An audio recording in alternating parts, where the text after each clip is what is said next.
Leo, the littlest seahorse.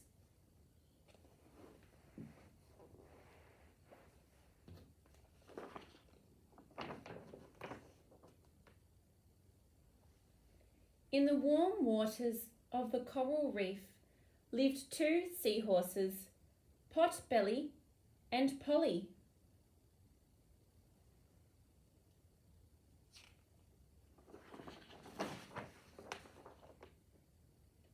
They'd always wanted a family, and now Potbelly was pregnant. He was expecting 100 babies. His pouch grew bigger and bigger and bigger. To keep fit, he went to exercise classes, and Polly kept a strict eye on his diet. "Eat up your platonic crustaceans, dear," she said firmly.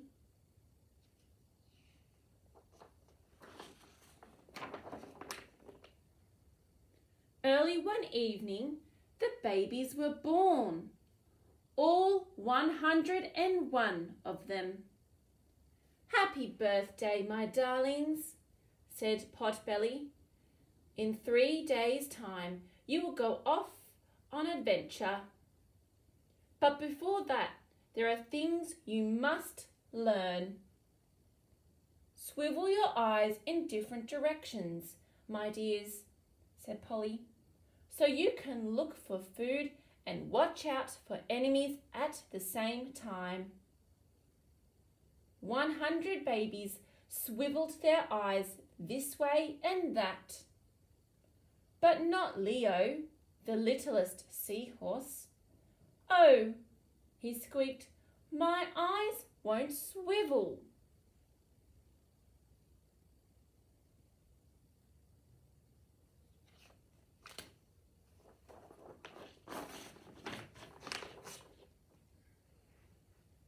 "Curl your tails tightly around coral, my darlings," said Potbelly, "so you won't be swept away in a storm." 100 babies curled their tails around coral.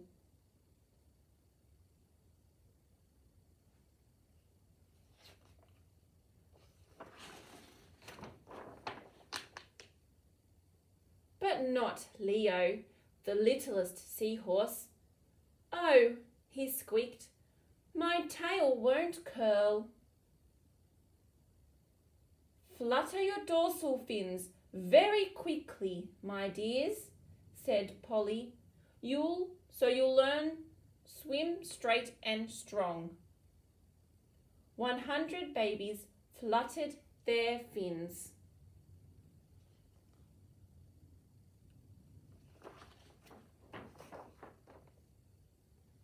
But not Leo, the littlest seahorse.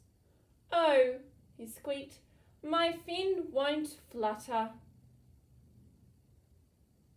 "Now," said Potbelly, "you must learn the most important thing of all." But before he could say what the most important thing was,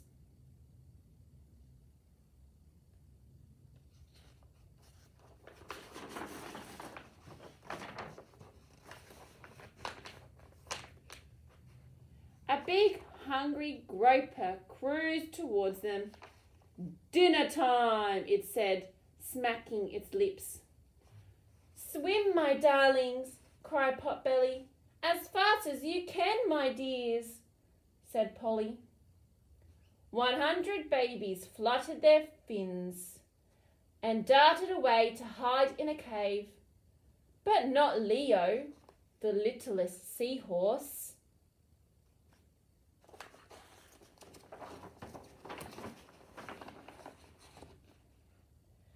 They searched through hills and valleys and forests of coral.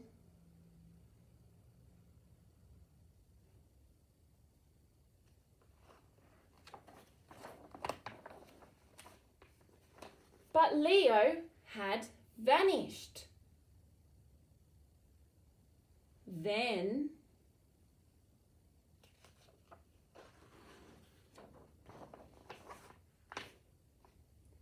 Surprise, said a small voice. Leo, said Polly, you looked just like a piece of pink coral. You've taught yourself the most important thing of all, camouflage, said Potbelly. Well done, son. Leo felt so happy that he changed colour again and again and again. Will you help us do that?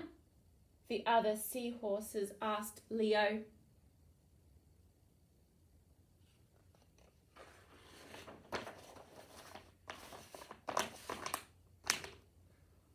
All right, said Leo, if you'll help me to learn all those other things. Such busy babies, said Polly. Such clever babies, said Potbelly.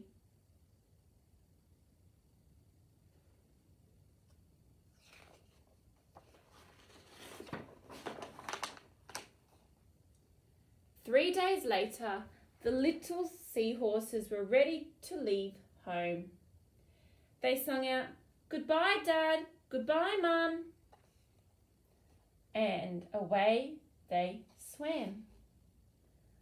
"I'm going to miss them," said Potbelly. There, said Polly. And the two of them swayed sadly side by side, their tails entwined. Then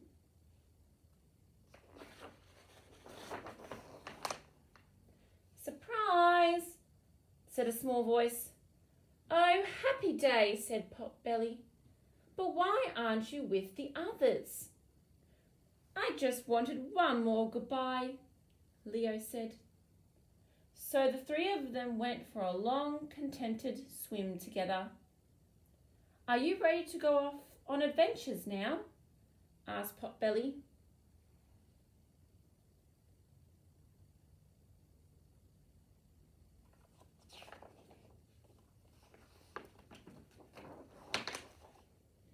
Leo thought for a moment. He could swivel his eyes, he could wrap his tail around coral, he could flutter his fin, and he could change to all the colours of the reef. "Yes," he said, "I am ready." And away he swam to join his brothers and sisters.